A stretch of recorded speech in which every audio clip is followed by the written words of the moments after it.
Has your visual impairment affected your social life or vice versa?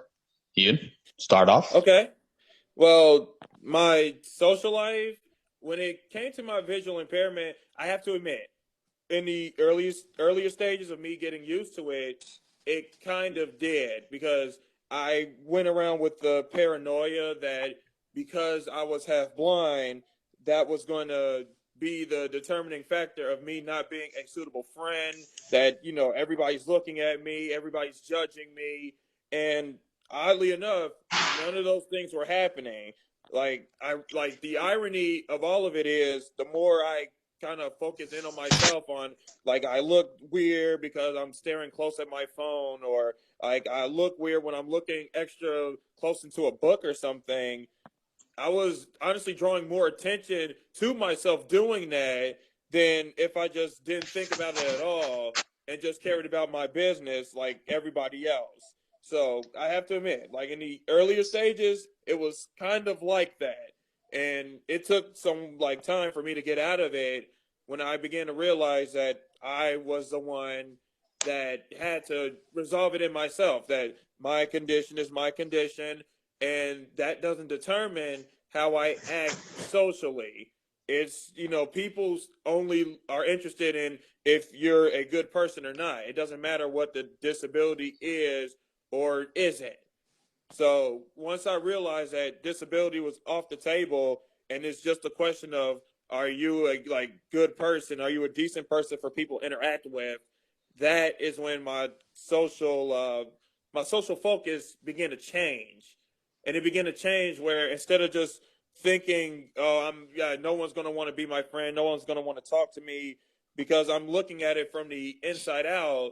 You know, it turned around completely because now like I'm being me, and my visual impairment is a part of me. So if I do look at things closely and people do ask questions on it, I'm not going to just automatically take it as offense or I'm embarrassing myself or I'm appearing odd, and that's going to disqualify me as a friend or at least of a candidate to being a friend.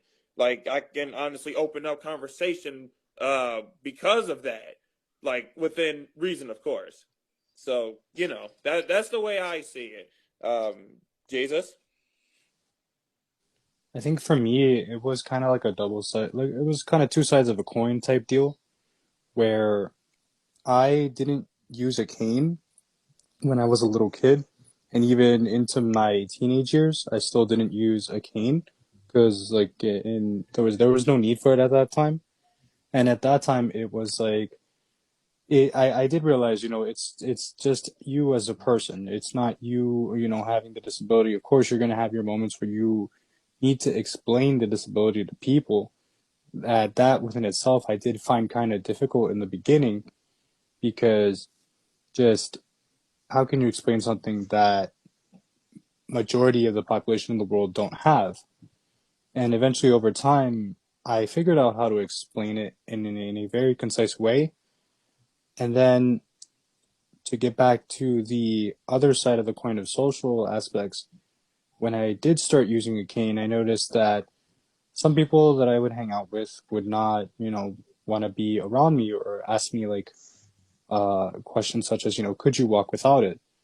And that to me, it's like I get where you're coming from. You're trying to gauge it and stuff like that to see if I could still walk without it.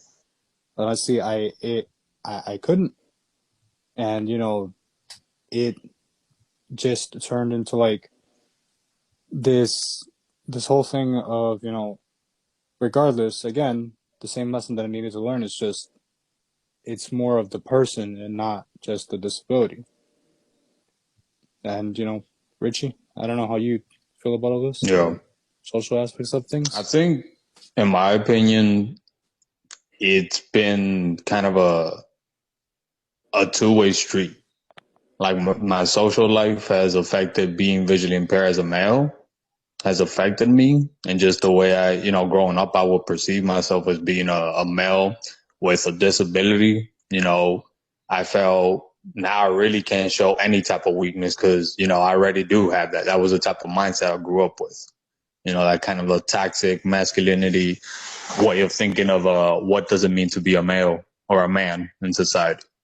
And especially growing up, you would, I would get teased, I would get made fun of. There was a lot of isolation, but I feel between just people, kids, especially my age, and the way they would, kind of interact with me, kind of like, oh, he has a disability.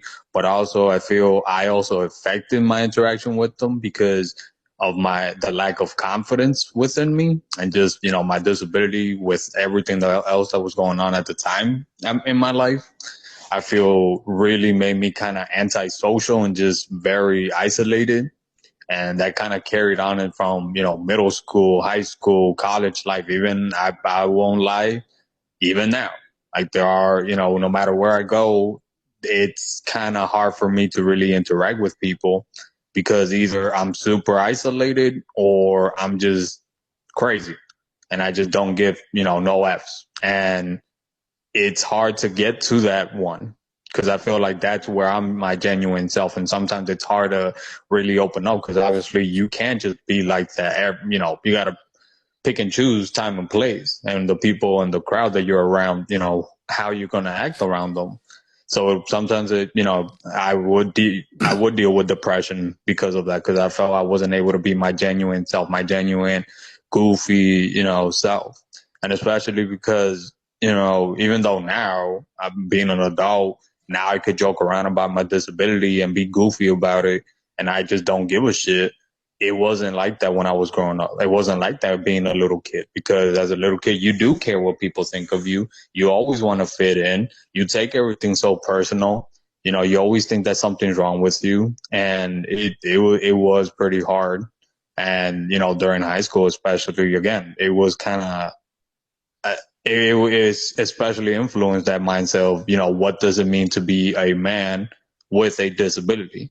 Because again, I'm already seen as someone weak with a disability. Now I gotta be excessive, aggressive, excessive, just this machismo, no feelings, no remorse, hurting people, dating and cheating different, with different girls, and just going above and beyond, and even, pretending something that I wasn't at one point.